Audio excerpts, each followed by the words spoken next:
So I'm going to make a presentation about home automation with OpenHAB. So just a quick thing about me. I'm Eli. I work at UF. I do things. My wife complained that I didn't put enough stuff in here, so I like to tinker with things. So she might actually be watching. That's weird. Agenda for this thing, we're going to talk about what home automation is, why you would do it, OpenHAB and why I chose OpenHAB, my configuration, and things to do in the future. So home automation, I think you guys kind of get the whole idea. It's just a way for you to get information about what's going on in your house and react to it in some way or another. It doesn't necessarily need to be your house, but a house. The whole idea is that you have sensors deployed around your house, and then you have some sort of hub that takes that sensor data and reacts in some way or another. So you might want a light to turn on when you're going down the hallway. You might want curtains to come down when your movie starts, something along those lines. Or what some people have done is a water sensor in your basement so that if it's flooding, turn off the water. Why would you automate? So the primary reason a lot of people do this is to save money. They want to have stuff turn off when they leave the room. They want to save power by turning off their really, really power-hungry stereo system, which you'll see mine later on and find out that, yeah, it's sucking a lot of juice, even when it's off. People like to have all kinds of data about the state of their house. So is it hot? Is it cold? What's the humidity level? Am I having UV from here? Should I put the curtains up? Should I do stuff? And for me, it was just kind of fun messing with the animals. So, you can see the cat walking down the hallway and turn on the light and watch it go, which happens. OpenHAB. So I looked around at a bunch of home automation stuff, different commercial and open source projects. One of our coworkers, Ian, he's using Insteon at home, and he's got an Insteon hub, and he likes that, and that's kind of where I was like, oh, that's kind of cool. I wonder if I could do this without paying Insteon. And I looked around and I saw OpenHAB, and the reason that I liked OpenHAB was not just because it was open source. It's really a framework for automation. It's kind of meta. So it is basically just a state engine that gets in sensor data, and the sensors can be a whole bunch of the different existing home automation protocols like Z-Wave or Zigbee or X11 or any of those kind of fun things. And it takes it in, feeds it into an event bus, which then triggers off different alarms for different behaviors. You could also take in that sensor data and write it down persistent and make pretty graphs out of it so you can see how much power you're using over time, what temperatures are in your house, all that kind of fun stuff. So as you can see, it's kind of neat. It consists of, I'm not going to go too crazy into OpenHAB because we could spend a long time on the details of OpenHAB, but it basically consists of 4 key features. We got bindings for the various protocols that are out there. You've got your items in your house. You've got the sitemap, which actually is a GUI representation of your sensors and whatnot in your house. And then you've got your various rules and scripts. So the bindings are cool, and this is literally the reason that I liked OpenHAB, is that there's a huge community out there writing bindings for a ton of different things. So, like I said, I think in the next one I got a list of protocols. You got Z-Wave, you got Bluetooth devices, you got old school X10, you've got Insteon, and Insteon has their little home hub that is network attached that actually has an API that you can use. So if you didn't want to have a computer controlling all your stuff, but you wanted to buy a commercial thing that had a nicer GUI for setting up and binding your sensors to it, you can use that for the most part. This thing will talk to Nest, which is actually on my list of things to do next. Maybe. All depends if the budget department approves it. So it basically talks a whole bunch of protocols, and they've got a fairly generic way to bind, to get all those protocols into the event bus. They've got a configuration system that has, I'll show you what the actual things look like, but they've got a per binding configuration syntax, so you can add the binding in, and then define your items using the per binding configuration. So it's very flexible, so you can mix and match a whole bunch of different types of bindings or protocols, whatever you want to call them, and it works out pretty well. So here's an example. I'm sure the people on the web cannot see this, but here's an example of my Z-Wave configuration. I have a little, I'll talk about the actual parts and pieces that I've got at the end, but it's a little USB stick, and you can see that the configuration syntax is a namespace, colon, a configuration item equals value. So you want to tell it where the USB port is, you want to tell it that it needs to heal the Z-Wave network at 2 o'clock in the morning. I'll go over Z-Wave later on, not into too great detail, but it's fairly straightforward. And you also want to tell it that this machine is the master for the Z-Wave network. Again, I'll talk about Z-Wave later on, but Z-Wave is basically your sensors are all in a mesh network.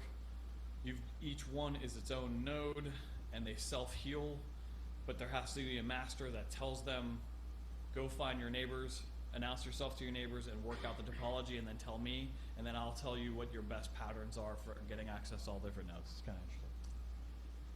Items. These are all the parts and pieces, sensors in your home that you want to use and get information back from. It's also the things that are going to affect your environment. So if you had a curtain actuator, or a light bulb, or a power switch, or something along those lines, like the Philips Hues, those are supported by this. Those would be considered items. All of them, to get an item, you need a binding, because that's the protocol that connects the two. They're all configured in a text file, yay.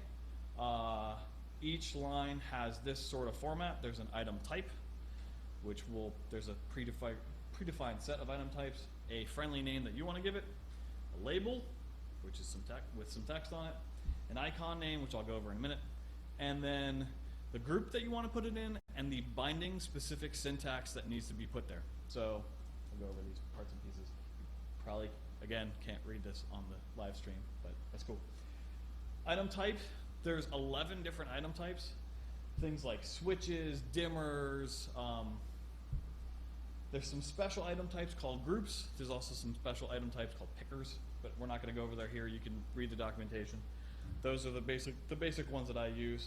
The name is just a name that you want to use for yourself.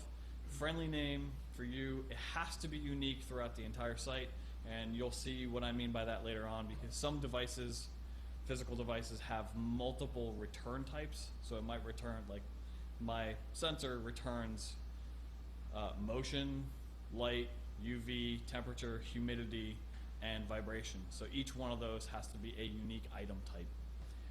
The label text serves two purposes. One, the left-hand side, and this will make sense with the example in a sec. The example right there. The left-hand side is what you want it to show up in the sitemap, and then the right-hand side, which is just the space delimiter for separating it, will show the string printf style syntax for how you want to format it in the sitemap, which we'll see later on. So you can kind of see right here. So if you want a temperature that has one significant figure past the period, and you want to say if you know it's coming back in Fahrenheit, then you put it that way, and it actually will figure out if it's a temperature, or if it's I think it's a temperature type. It'll actually figure out, oh, it came back in Celsius because it's in the event channel. I'm going to transform that to Fahrenheit for you.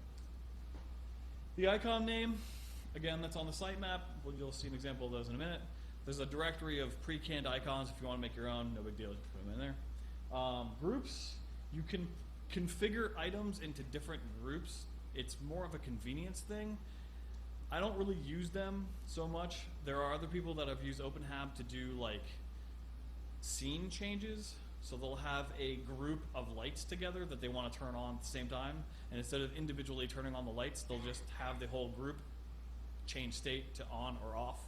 Or they want to have because some people have money, they have a whole set of Philips Hues lights, and they want all of them to change to the same color. And there are some people that are doing like watching the video coming off of Plex. There's a binding for Plex.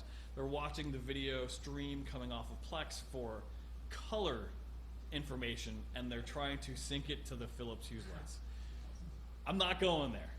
So, but yeah, there's. And then there's a specific binding config. So the example that I have there is for my Z-Wave devices. Each Z-Wave device is a node. So the 2 is the node ID. The 0 that's there after the colon is the Z-Wave devices can have multi-functions. All of mine are single functions, so it doesn't matter, but sometimes they'll, actually, you'll see. They can have multiple functions, and then you say the type of thing that you're getting back. So in this case, this is for my little power strip, and the command type, it's a meter, so you're getting a power meter, and then you specify the scale. So there's a whole bunch of preset specifically for this binding for different types of power that you're expecting. So there's voltage, there's amperage, there's kilowatt hour, there's a whole bunch of different ones. Check the binding because it changes every once in a while. And actually, when I was doing this and setting this up in my house, they actually changed the syntax for the Z-Wave binding because beforehand they didn't support multi-feature Z-Wave devices, and then they added it, so that's what the second colon came from. Sitemap. Text files again, fantastic. It is the representation of the web interface. You could kind of use it for each, don't think of it as like a map of your house, like this is this room, this is that room. You could go that way. I kind of didn't like that approach. I just want to say, okay, and you'll see the web interface. I'm going to do a live demo. You'll see that certain things fall into a different category, so I just put them together in the sitemap as these are grouped together, these are grouped together. But you can do more interesting things if you want. You could actually also have multiple sitemaps. The web interface will let you, there's a default one they have to set up, but if you're using if you want to give somebody a simpler interface, so you can come up with a crazy sitemap that has all your things on it, but it probably won't be very mobile friendly because there's going to be a ton of things. So you might want to have a sitemap that's more mobile friendly that only has a small number of items, or maybe a small number of switches that is like, just turn on the garage light, or just open the garage door, or a small number of things, so it's easier. So you can actually do that with the sitemap. The sitemap config is a nested hierarchy.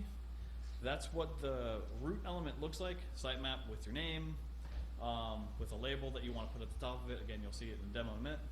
And then you can have many, many different site sub-elements underneath that. I mostly use frames, text, and chart. And you'll see what those, it's kind of obvious what they are, but you'll see what they kind of are. And then this, moving on to rules. Rules is where all the fun programming happens. So this is where all the real automation happens. When a trigger when a sensor sends information back in, including just reporting temperature or whatnot, or if it's reporting a motion, whatever it is, you have a set of rules that can trigger a behavior or nothing based on that incoming stuff. They're using a Java-like syntax. It's not really Java, it's Java-like. It goes into what it actually is on the wiki, if you want to look into it. It's very flexible, and they've got a whole bunch of built-in library functions that will do translation for you, that will let you send commands, generically send a command to one thing or another, independent of the binding or protocol that it's using. So I kind of like an example for this, which is not going to be possible to read at home. Sorry guys, we missed it. Okay. So this is actually what I use to turn the light on and off in my hallway. I've got a counter, which I'm not actually using anymore, and then I've got a last check, which I'm also not really using. Yeah, I'm not using anymore. And basically you can see the hallway sensor motion is the name of an item. And when it changed from the closed state to an open state, I sent a command to the hallway plug switch, which is what you think it is, the little switch. It's got my light plugged into it, and I tell it to turn on. Yay!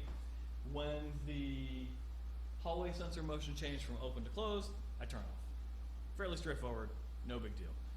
This is really powerful to use with all kinds of fun stuff, and you'll see some of my examples of things that I want to do. and people have actually done some of the things that I'm talking about. So I've seen rules that are crazy complicated. Other fun stuff that I mentioned but didn't mention beforehand, there are bindings for HTTP, REST, all kinds of fun things. Weather channel, weather update, all the weather underground feeds and the NOAA feeds. So some people actually use that information. I have a newer version of this that I didn't put in here that will actually check time of day. It knows the time of day, but it'll check the almanac for sunrise, sunset, and trigger or not trigger the light based on the time of day. So I actually wrote a little thing, and I had to write a thing because the sensor that I have is not sensitive enough to light changes in my hallway, and you'll see the hallway here in a second, and you'll see why. It basically reports 0 lux from, let's say, midnight all the way to around noon, when there's just enough light coming in my windows for it to say, okay, you now are at the 3. I'm like, great, that's useless. So, all right. So, what am I doing with OpenHAB at home? This freaking thing is why I'm doing OpenHAB at home.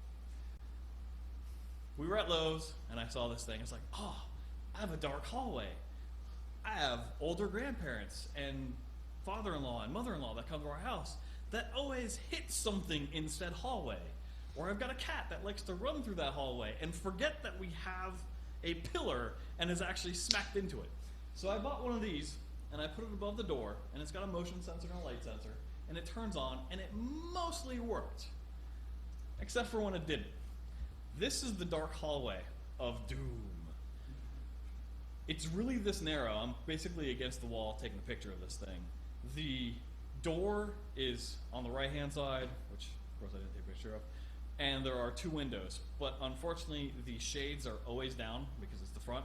And even worse, I have a sweet gum tree in front of my house that has huge branches that almost overlap the house. So I get basically no light coming in from my front door, no light coming in these windows. So it's always dark. And at night, there is overhead light. Obviously, I took that picture, but it's really bright, and I have kids, and when I turn it on, at least my older son will see it, and he'll come out and be like, hey, how's it going? Why'd you turn the light on? So I can't really do anything. So we got one of these things, and it worked. It's got batteries, and it died after a month. And why did it die after a month? Because their light sensor is poor, and their motion sensor is even worse. It would turn on for the cat. So nobody was home, and the cat would go back and forth, and the light would turn on. Or it was bright outside. We even would have the light on in the hallway, and we'd walk down the hallway, and it would turn its light on. And it's on for 10 seconds every single time, so it basically destroyed the batteries, and it wouldn't work. Another thing that I noticed is that hallway gets kind of warm. And I kind of want to know, like, how hot is it actually relative to the rest of the house? So I got permission, and I got these 2. AOTech is a fun company. They make commercial things. I got a AOTech zstick, which is that little thing down the bottom. It's really just a USB stick with a button on it. Plug it into your thing, and it's a serial device. And apparently the Z-Wave standard just uses ATA commands to talk to this thing. It's actually kind of funny. Like if you sniff the serial port on it, it's just sending ATA commands back and forth, and it's all. Most of it is in ASCII. Some of it is actually, I guess it's still ASCII technically. You're seeing it, but it's binary formatted, so it's just kind of weird. Straightforward. The protocol works there. The OpenHAB guys love these things.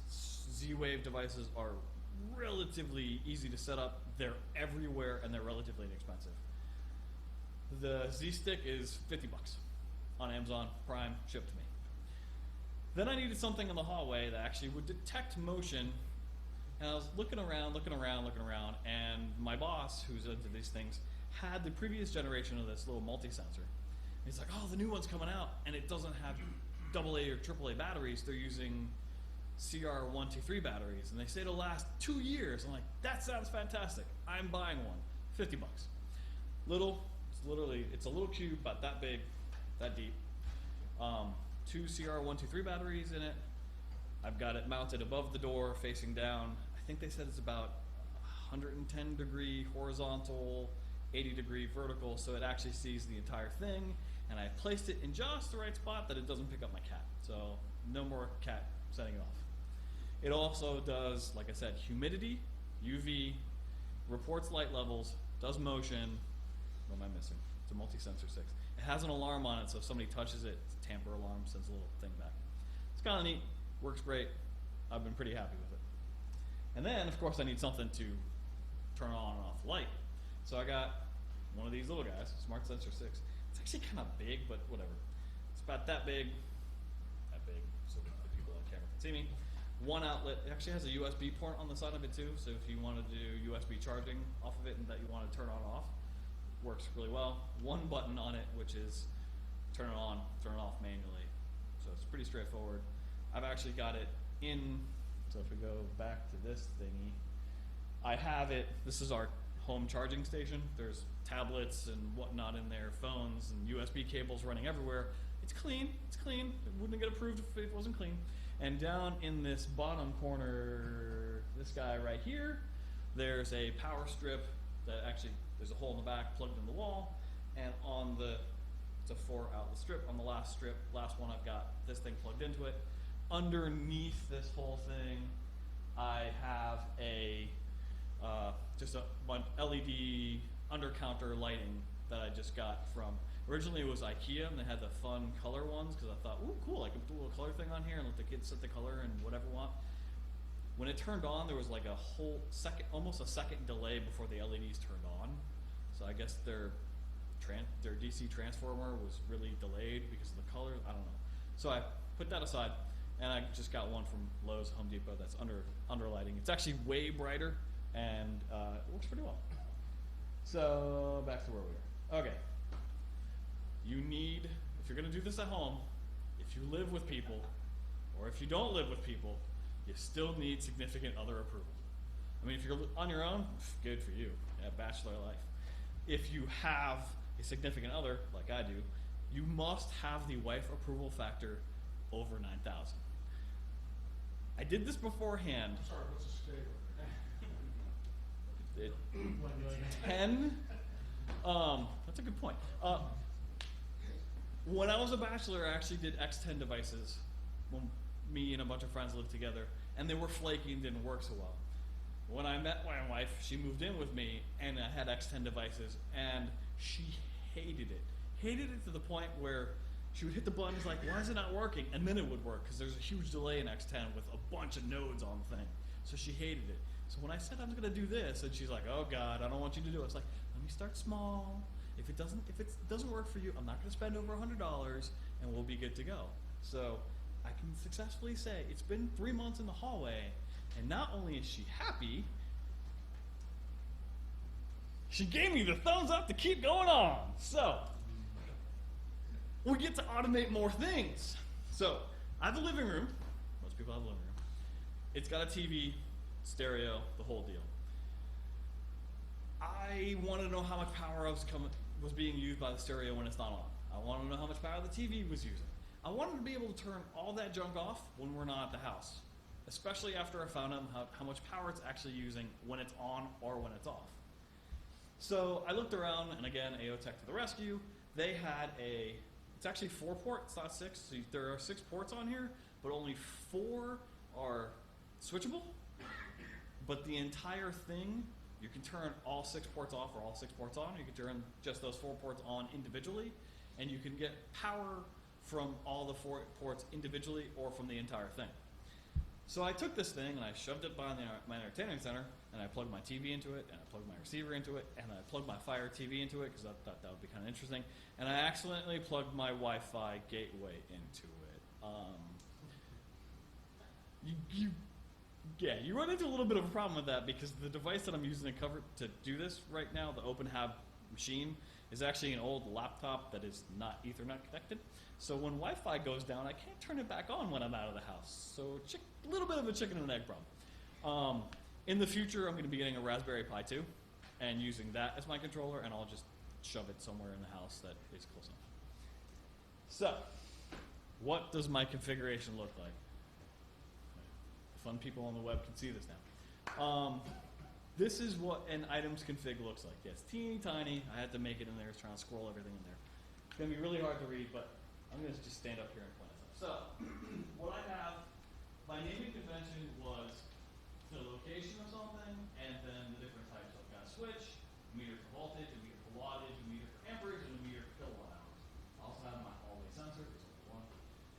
It actually reports back to light levels, ultraviolet, humidity, and the temperature. I didn't care about the alarm because, and then I put, just for the sake of doing it, and you'll see why in the sitemap later on, I wanted to know what the motion was from the hallway sensor. So I'm using a special little thing within OpenHAB that you can map the output of this onto, you can transform it, is the term I use, the value that the sensor returns, so 0, 1, or nothing, into English, which you'll see an example of that when I do the demo. And I'm getting that from the thing. So the Z-Wave config, is anybody interested in learning what the Z-Wave configs look like for OpenHAB? Because they're kind of complicated, but they're actually really well documented. And if you're actually working with a Z-Wave device and you turn on debugging, it actually logs all of these things into a log file. So it makes it really, really straightforward to debug it. It took me no time to actually create all these configs, and I was really, really surprised. But basically, I mean, you can see there's a command. So this is a binary switch to on or off. This is a meter. Its scale is voltage, wattage, amperage. It actually reports back kilowatt hours. The hallway sensor is actually a little bit more interesting. So it reports back battery, and then you can see it's a sensor multi-level. So it actually you'll see that the nodes are all the same here. This node is a Z-Wave node ID. So when you have devices, node 0 or node 1, depending on your implementation, is your USB stick. That's the command center. And it happens to be that I plugged this in kind of late, and I also had to unbind it and rebind it because I messed some options up on it a couple times. But eventually it ended up as node 5. And this is what I'm talking about. So some sensors report themselves as a node and like a subnode. That's what the second field is. This one actually reported itself. It has a special report that it says it's a multi-level sensor report, and then you tell it the different sensor types. Yeah, nice arbitrary numbers. They've got a list of all the different sensor types. So I think 3 is light level, 27 is UV, 5 is humidity, and it turns out 1 is temperature. And you just map those onto it, and you get the information back. Pretty straightforward. That's the hallway, and then the living room. Kind of the same idea, but this time I went a little bit more wonky with it. And now you see the different nodes. So this is the switch that's behind the TV. Node ID of 6, but it actually has different plugs. So each one of the different plugs shows up as a different subnode or whatever it might be. They're all binaries, which is normal. And then I just labeled them 1, 2, 3, 4. On the actual power strip, it's actually labeled 1, 2, 3, 4. What's weird is it doesn't map to 1, 2, 3,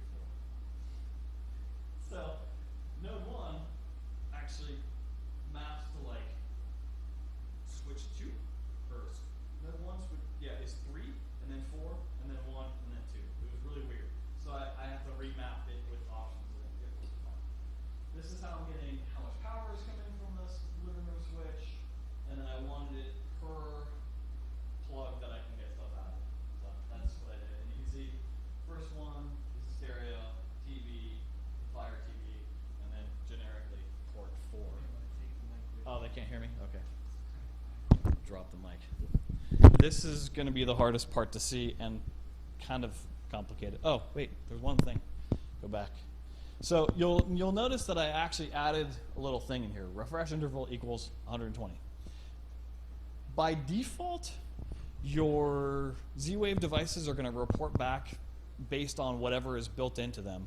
So my hallway sensor will only report temperature, humidity, those kind of things every out of the box every 180 minutes. And I didn't think that was useful. So there's a different tool that you can use to actually tweak the options on them. It's again, Z-Wave standardized. There's options. You can go in there. And in the weirdly enough, in the manual that I got from AO Tech for the device, it actually told me the option ID and what it means and actual values and ranges of values that you can set for all of them and what they meant. I was really surprised I didn't have to go look it up. For the switches like these, they didn't have an interval. Or they had an interval, it was hard set and you couldn't change it. So what I did instead is when you have a Z-Wave binding, or actually any of the bindings, it seems, if you put a refresh interval equal something, now the OpenHAB controller will actually go out and say, hey, give me your report, and it'll get it back, instead of it just waiting for the thing to power on. And the nice thing is because these are plugged in, I'm not destroying a battery, whereas with the hallway sensor, I accidentally set it to 60 seconds, but the sensor internally doesn't wake up to gather that information. So my graphs were really weird, like the interval, the smallest interval I think was 5 minutes. So my graphs were like straight up and then come back down and straight up come. So it was really weird. But you can, if you wanted to force it to pick up at an interval, you can. The sitemap, it's a bit of a mess, and it's probably easier to see with a picture, which I'll show you in a minute. But I basically split up into a couple different areas. I wanted to have all this. This is actually linear order. It's how the web page is presented. I wanted to have all the switches right up front at the top, so that even if I'm using it on my phone, I've got them all there. And then I wanted to have sensor data from the hallway, because that was what I first worked on, then the living room, and then sensor data from, or I wanted the hallway power information, and then the living room power information, and then sensor information, and then I have a whole bunch of statistics down the bottom, and you can see RRD for J. What does that mean? So OpenHAB has a persistence layer, which they do for you automatically. You just have to tell it, I want to persist data. It will, when stuff reports data, either because you're telling it to get it now, or because it normally reports it back in, it will shove it into a couple different database types. They've got a Java PDO kind of database that persists on disk. I like RRDs, so I did RRD for J, because I don't really need like 6 months worth of data. I really don't want more than like 48 hours, but whatever. And the hour, I just set the periodicity for the averaging to about an hour. So it works out pretty well, and again, there will be a demo. I already showed you my rules, so we don't use that. Demo time! I don't know how you're going to do this over there, but we'll... Yeah. So. We are about to go to my house.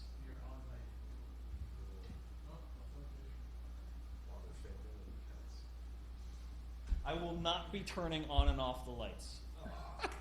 I'm sorry. I'd like to continue adding more stuff to this. So this is the sitemap. This is what it shows you, as you remember from beforehand.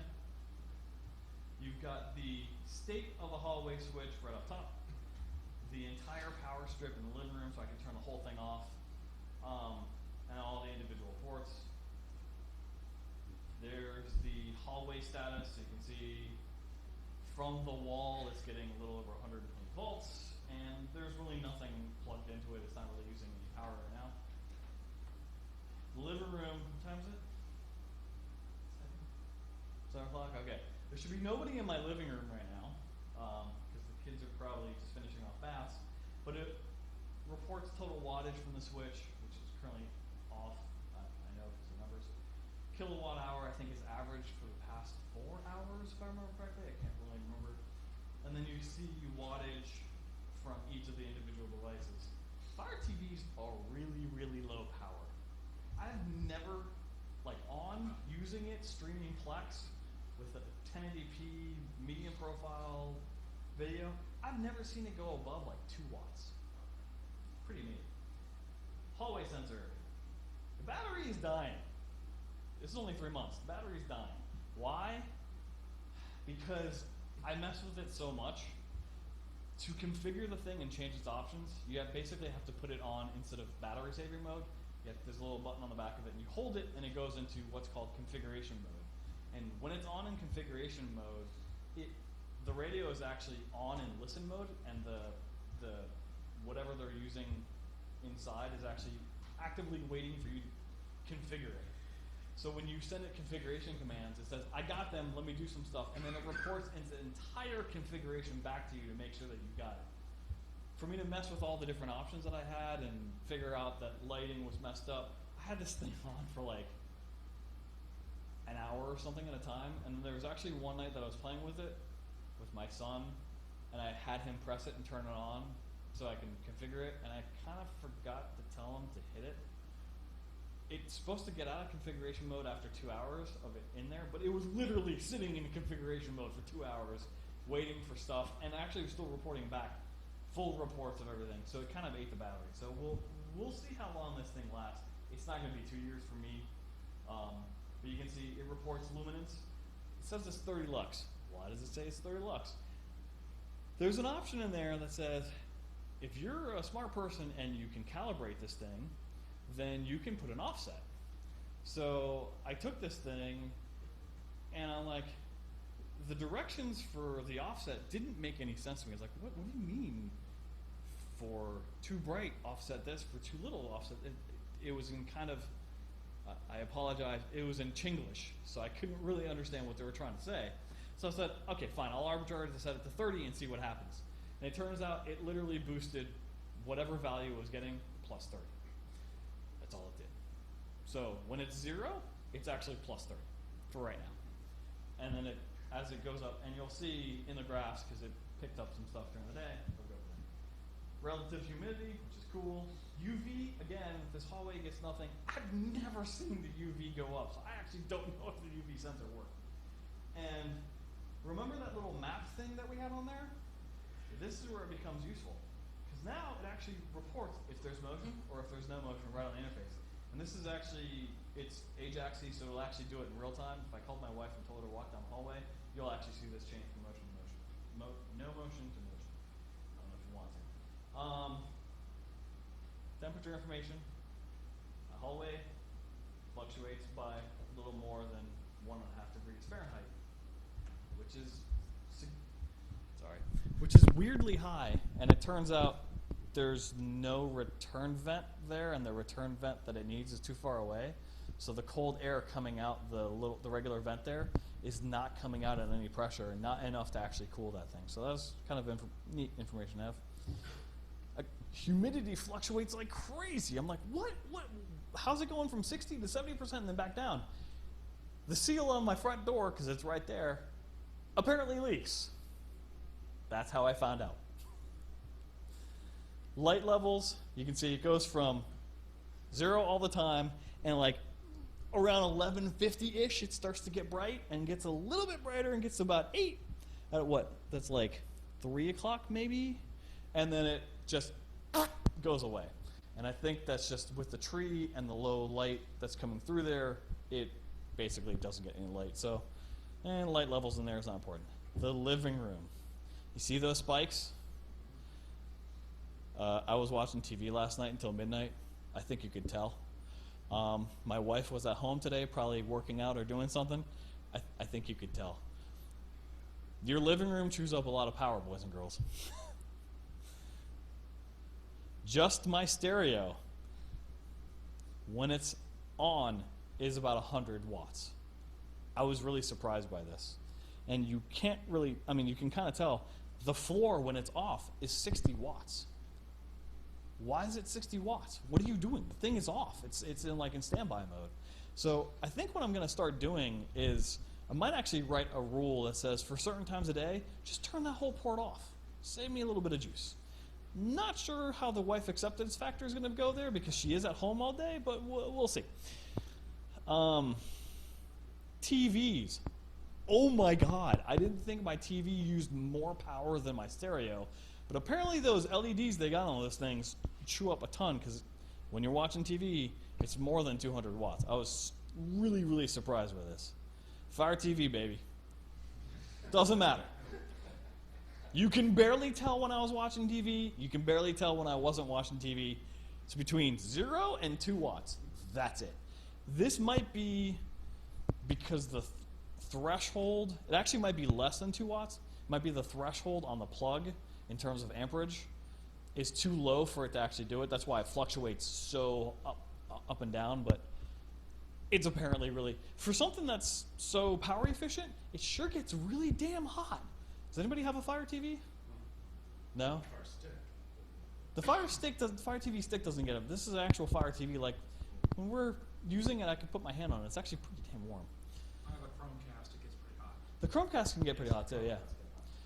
And then what, port 4, like I said, right now, still is my AP for the house. And nothing, and then suddenly fluctuates up to 1.2 and then back down. I don't know why. These numbers are weird. I think there's just a threshold for how low this thing will do the. So, return to full screen. So, what's next? Something called the Chrisman device. We'll get to it. Light in the garage, and then the piece de resistance, the toilet flow sensor. So, I've had this for 3 months. I came into work one day, and I showed these guys. Keith is in here, but Daniel Chrisman, some of you may know him. I showed him this, and he's like, wow, that's pretty cool. And I showed him the temperature data. He's like, damn, I would love to see that for what temperature is my attic, because I just got a metal roof. And I told him, I was like, well, it's $50 for the sensor. He's like, well, that's kind of expensive because I want to do it every couple feet. I was like, what do you mean every couple feet? Every joist or every rafter. I was like, you mean 8 feet apart? He's like, yeah, 8 feet apart. Maybe 2, maybe one really close to the roof and one at a lower. I was like, are you crazy? And then I thought about it. I was like, okay, let's see what we can do. So I looked around for something that could do this, and it turns out it's too expensive to do with an Arduino. Arduinos don't have Wi-Fi, and the Wi-Fi module, until a couple of weeks ago, like the regular Wi-Fi module, was like $15 or more expensive. And then Arduino Uno is, $20. This is too expensive. There's actually a new module now, the ESP17 something, which is it's like a combination Wi-Fi module. It's really neat. It's tiny. It's like $8. Might be an interesting thing to use. Haven't played with it. Instead, I found this. Fun little company called, well, it was called Spark, and now they renamed themselves Protocol.io. They basically wanted to be a cheap Internet of Things company, and they came out with, originally it was I think it was the Spark, or I can't remember what the originally product was, but now it's the Photon, and I brought the one that I purchased with me. If you guys want to take a look at it, actually, take it out of the little thing and show it to the fine people at home.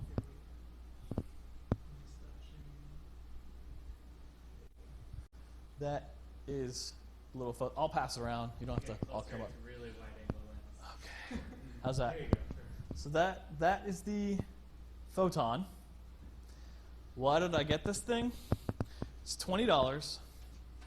It's got a Cortex M3 on it, which is way the hell more than you need.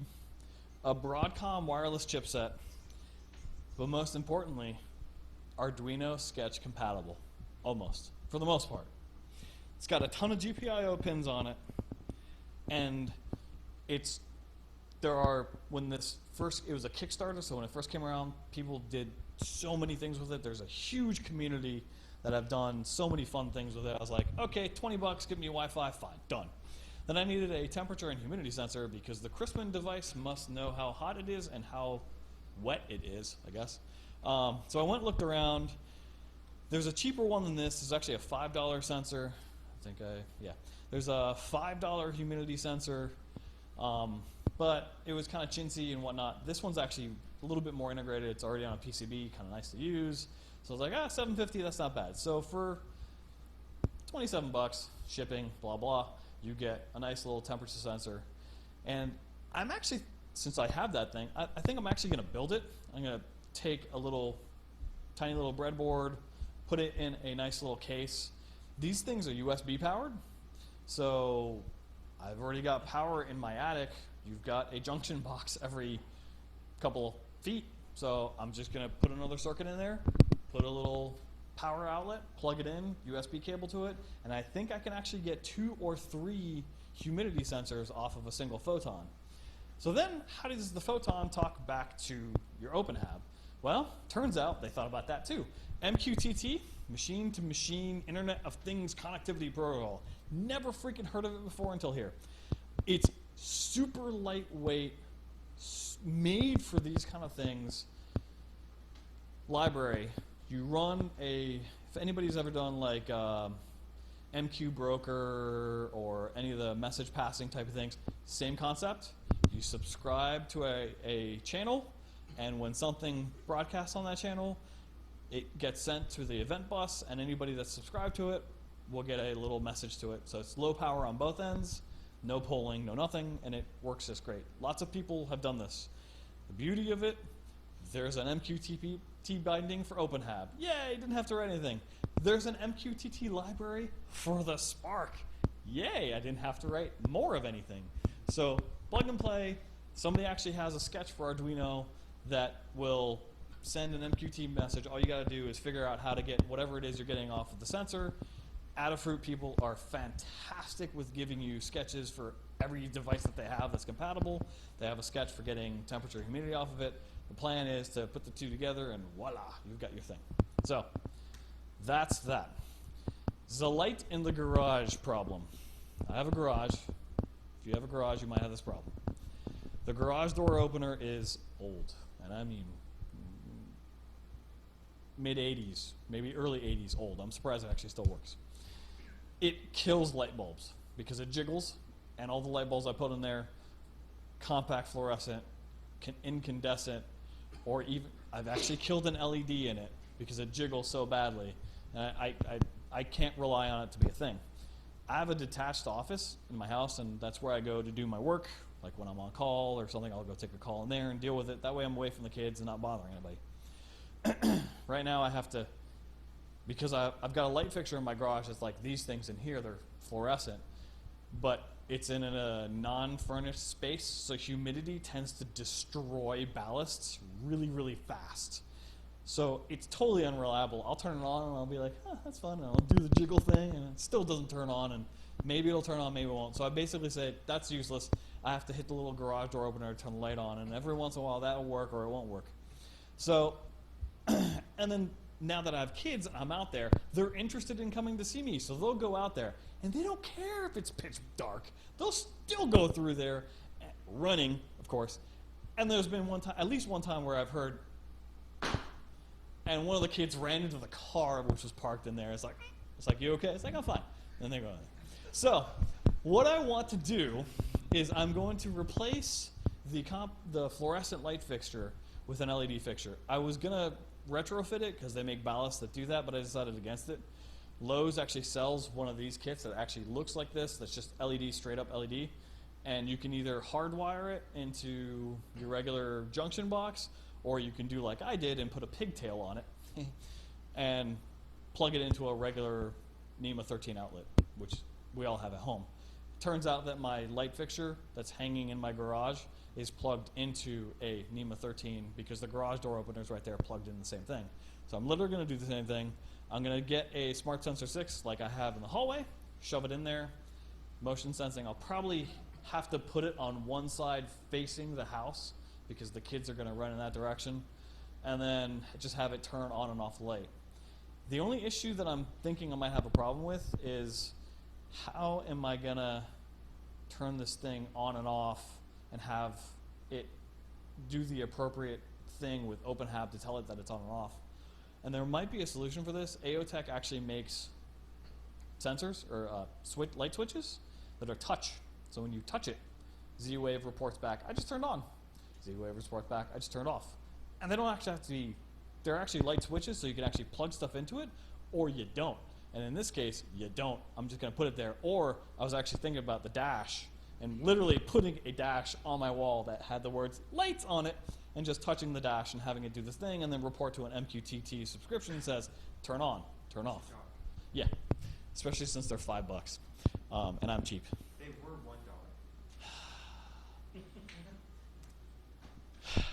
And finally, the toilet flow sensor. So who in here has kids? Yeah, you do. Are they young? Not anymore. Mine are 6 and 4. They're cute as hell. they're also vectors for disease. They don't wash their hands regularly. They go and hang out with other kids at school and pick up whatever they're picking up. So we all get it eventually. The best way to avoid getting sick is to wash your hands as often as possible, which they're starting to get, but not enough, and I feel like I'm constantly telling them, go wash your hands, especially after going to the bathroom. So, I don't think AOTech does, but there are other companies that actually make Z-Wave water flow sensors.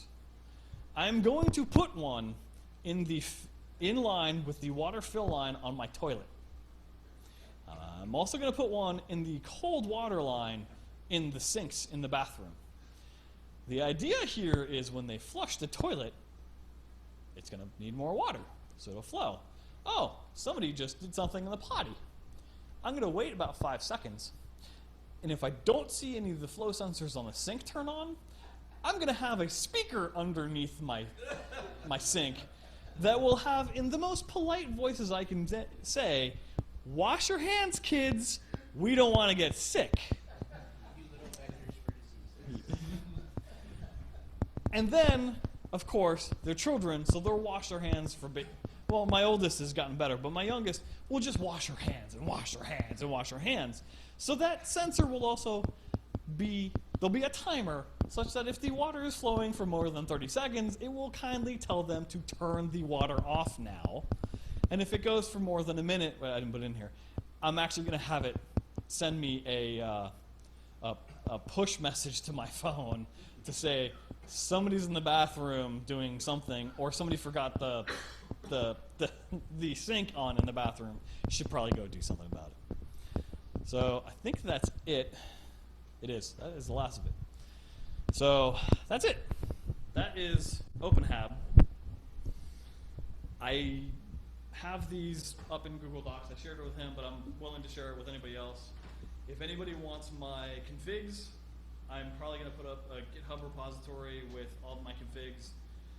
I'm actually tempted to just put a GitHub, and at home I actually have versioned this whole thing, so my entire OpenHAB deployment is all in a Git repository I have at home, and every time I make a change I update it, of course.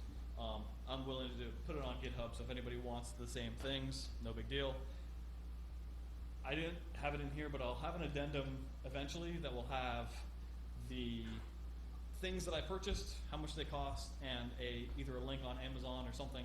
So if you want to go do this and annoy your family, you can too. Questions? Comments? Come on to the mic. Come up here, do the question.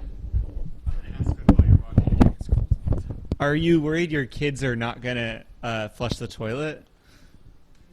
So, There's some middle conditions you have. We're trying to figure out what it is. the middle condition is that they don't flush the toilet. No, I'm telling you. Me? No, I'm good. Sensor on. I wouldn't flush. I tell them not to flush it, and they wouldn't have to wash their. That is not something I will do. And if I want to go that route, they actually make pressure sensors. So I could put it in the seat. Unfortunately, that won't work for boys, unless they're sitting, yeah, so whatever. Yes, there are holes, but it's more than good enough for kids. If the hallway motion sensor doesn't detect the cat, how do you protect him or her from the pillar? So, fortunately, the cat is old now. That happened when he was younger and an indoor-outdoor cat. Now he's an indoor cat only, and he's not as crazy as he used to be, so he doesn't run down the hallway anymore.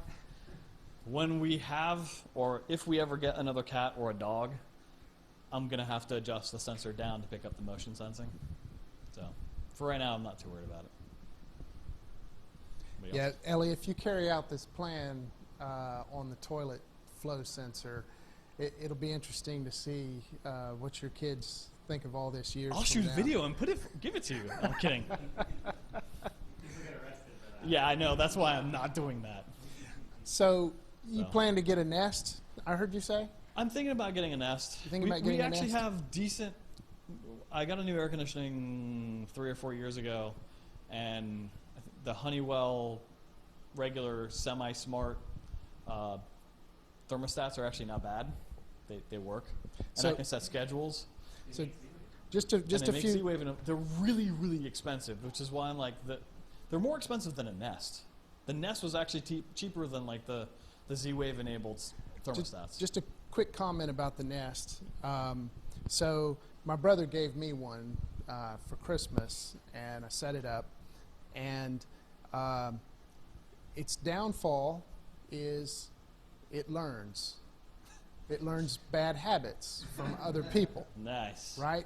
When you want the temperature to be 76, and your wife wants the temperature to be 72, and it learns, and you can't, when you just move the thermostat back to 76 and it stays there, it doesn't do that with the Nest. It gets reprogrammed. Maybe So I should rethink the Nest then it's yeah. Maybe just yeah. a Z-Wave enabled What thermostat. the Nest really needs is a fake out mode where when somebody messes with it, it looks like it's going to do I something, but it does heard not do it. that there is in the new Nest, like the version 2 Nest, there's a kid lockout mode. Well, yeah, sure.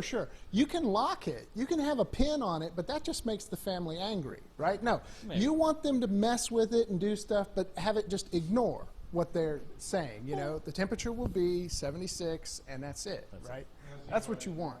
Yeah, Z-Wave enabled one. Done. Yep. And then just have a Just schedule keep that in to mind. I run. think we have another question, mate.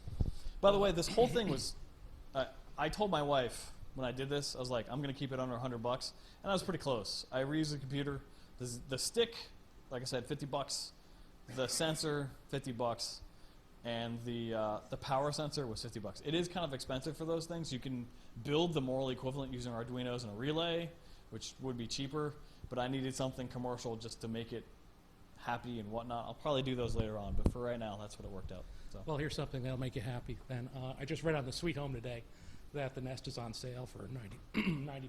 $90? Yeah, Honey, if you're watching, we're buying one. yeah. Well, you have to buy it quick, but Yeah, it's probably gone check already. on the Sweet Home. Okay. They'll have a code that you need. I might have one for sale if you missed that. Yeah, but I need 2. That's the problem.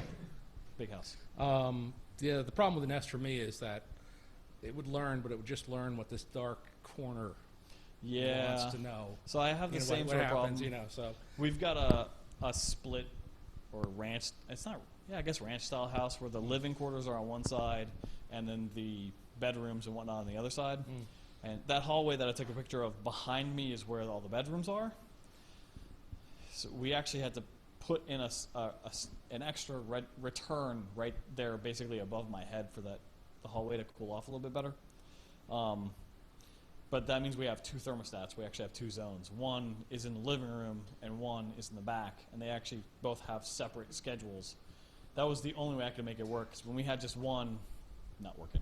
they also, there's a competitor to Nest. I don't recall it off the top of my head, but they distribute sensors. Actually, yeah. Ecobee. Secondary. Yeah, Nice. actually, you can use the Nest smoke alarms as Yeah, the smoke alarms additional are doing that now. sensors, but Yeah. now you're talking some real bucks. Yes. Okay, so I've got 2 questions. Have you seen any good solutions for presents? Like, Dad's in the living room, So- Dad specifically is in the living room? Dad specifically. Sister is in the living room. Xbox. Yeah. So, yes and no. There are Bluetooth sensors, low power Bluetooth sensors, and if you're carrying your Yeah. phone with you, that's one way to do it. Other than that, I've seen some people start to mess with OpenCV Yeah. to actually put a camera that's what I on was there thinking of doing, yeah. and figuring out the shape of things, and then setting an MQTT topic saying presence in living room is X, presence in living room, and just constantly changing it and doing stuff. It's flaky at best. You need a decent resolution camera for OpenCV to work well for recognizing people. That's one approach. The other thing, and this is something I'm actually also I have an Amazon Echo, and I think it's fantastic for playing music and whatnot where it is, but I actually want whole house music. And I'm actually thinking about using Raspberry Pis in every room and a microphone, because you can trigger on microphone events and just have it listen the whole time with a trigger word that's like hello house or something, and then feed back to it. Festival text to speech actually works fairly well now. Or speech to text works fairly well, and the Google TTS stuff works well. Martin's shaking his head because we've both used it, and it sucked. It all depends on how well your microphones are placed and where their position is in the room that you're putting it in. And I have not found a microphone that's made me happy enough that wasn't this expensive. So Just gonna say too, everyone's already on their phone, right? So like, I'm that's gonna the thing. like turn the music on from my Yeah. phone. But I was gonna say the other presence one that might be interesting is some of the alarm systems have presence, because I don't really want to know like what room someone's in. I want to know, is somebody in the house, and I want to know like, okay, turn off the Nest, or like stop the AC, and that the alarm systems have some of that, and a lot of people already have motion sensors. So if and you have- I have a Z-Wave alarm system, but it wants to be the master on the network, and it only knows a few types of devices, so I'm stuck with that. yeah. So I mean, if you wanted presence in a room, but you didn't care who the person was in the room, an Arduino. No, I Or- just needed to turn off my kids' music and put mine on. So when I get there. There is something I just read in the Times, by the way, occurs to me, and that is the NFL players are now having little RFID dongles put underneath their shoulder blades, and they're fairly low power, but they can position them within, just a few inches. So, I mean, but they've got, RFID Everywhere. receivers all the way around the stadium, so they triangulate. So maybe I'll just get one implanted and be done with it. Yeah, that'd be interesting. Yeah. Make beacons that look like Star Trek communicators. And Yeah, sell 'em. that would mean I have to come home and put something on me. Yeah. So but it's not there. So when I go home, I plug my phone into the charging station, and it's done. It's just there. So there's nothing to identify me. The tablet does come with me to the living room. So there's something with me, and that's how I turn. I don't know if you follow me on Twitter, like a month ago, my Fire TV crashed, and I used the truly lazy man's approach to fixing it. Instead of getting up, walking about 6 feet to unplug the thing and plug it back in, I reached over to get my tablet, logged into HAB, turned off the power to the thing, turned it back on. So I'm pretty sure my power bill went up after the Nest. Well, yeah, went if in. people are And the last thing I'll say about it is I really like the sureness of I've turned the thermostat off. It's off. I know it's off. It's not coming back on, which you aren't going to get with the Nest. Speaking of enabling a bunch of open mics throughout your house, what would you see as like the least secure part of this whole like multi-pronged system? And explain it like real specifically to me. Okay. Let me tell you how to get into my house. If you're within about 15 feet of my front door and you have a Z-Wave device like the stick, you can put it into passive listening mode and you can actually see the Z-Wave traffic. There is an option in Z-Wave to do encryption, and that's actually supported by OpenHAB. It's actually not done in software. It's kind of interesting. The Z-Wave sticks are really, really interesting things. I kind of want to take mine apart, other than the fact that it costs $50 and I'm using it. To bind stuff, you don't plug it into your computer to bind things. You hit the button on it, and then it blinks and it says, "Okay, I'm ready for binding." And then you hit the bind button on your Z-Wave device, and when you hit bind on the other device, it broadcasts and says, "Hey, I'm this. Here I am." The stick comes back. It's got a little super cap in it, apparently, and it comes back and says, "Okay, here you are. Your node ID is this on the network. When you're ready, come back to me." And it does some things. It sends back some configuration information, and then they both blink and say, "I'm cool, good to go." There is an option. So originally, the original Z-Wave protocol had no encryption. So it's basically, like I said, come by my house, listen to my traffic. Yeah. And in theory, you could come by my house, and if you had your Z-Wave device set and you were listening, my Node 0 never broadcast its node ID, the UUID. But if you listen long enough, say around 2 o'clock in the morning, if you're at my house, when it heals the network, it does have to broadcast itself out and say, hey, I'm this, trust me, let's reconfigure the network. So you could listen to that, spoof that onto your thing, and then you could actually control the devices. The current generation of the Z-Wave protocol and all these devices actually do enable encryption. So you can do the binding with an encrypted binding, they'll exchange keys, and then you're set. OpenHAB sees no difference, because in terms of what OpenHAB sees, it's literally sending ATA commands over a serial port to the USB dongle. The dongle is dealing with all the encryption and all the transport and everything else. So I just didn't do it because I was lazy. If I really wanted to, I can go back and really do it. It works fine. You might find calls. That's fine. In terms of access, the controller's on Wi-Fi. Yeah, you can smooth the controller too if you really wanted to. It's private network in my house. Yeah, the whole deal. And with the microphones, I don't even want to think about the microphones. So they're actually, somebody's actually thought about this, and you can set up an S tunnel just for the PCM traffic, come from your devices back to the controller that's doing all this stuff.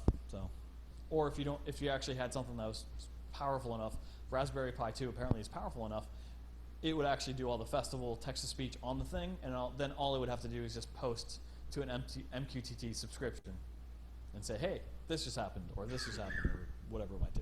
So, yeah, Pi 2's interesting. So, any other questions, concerns, comments? No? Yep.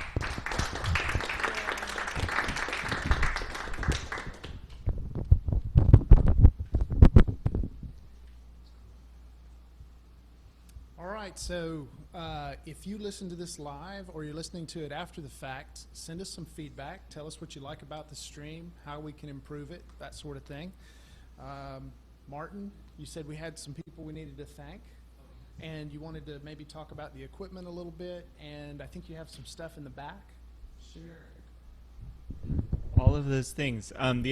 So we had one person give enough money that I put like a Indiegogo perk in there that we'd recognize them at a meeting. So, but it's just to like handle Domini. I don't know who that is, but thank you. You donated some money for the streaming. We got. I took pictures of all the stuff and the little box that it's in and put it online. The box is back there though, if you want to see it under the table. I also, speaking of home automation, I have some IP cams that are. Some of them are actually unopened that I was sitting on for a long time and I never ended up using, and then I went and did some PoE stuff at my house, and these are a funky not PoE. So if anyone is interested in taking those, you're more than welcome to have anything in that box. Also, I also brought a like really heavy video tripod that has like really smooth panning and stuff, but it's too big for my uses, so I have that, but I didn't get it out of the car. But if anyone's interested in a free metal, pretty nice quality tripod, you're more than welcome to that too. And other than that, yeah, we're gonna keep working on the streaming situation, but we did send his slides over the stream. About a few slides in, I managed to figure that out, so we'll keep working on it, and maybe even have some local sound here too. So yeah, that's it. Thanks for coming. And if you have any ideas for next meeting, or you want to talk, or I'd like the lightning talk format. That people think that works well, like just kind of open 5-10 minutes. If you want to do something, maybe we could, like, if we're really unlucky and have lots of people, we could like cap it. But I like that format. I appreciate Jim doing that. So, and I know we were very close to having one more about the Amazon Dash button, but it may be next time. All right, so come back for that too, and we'll announce an October meeting. Thanks a lot.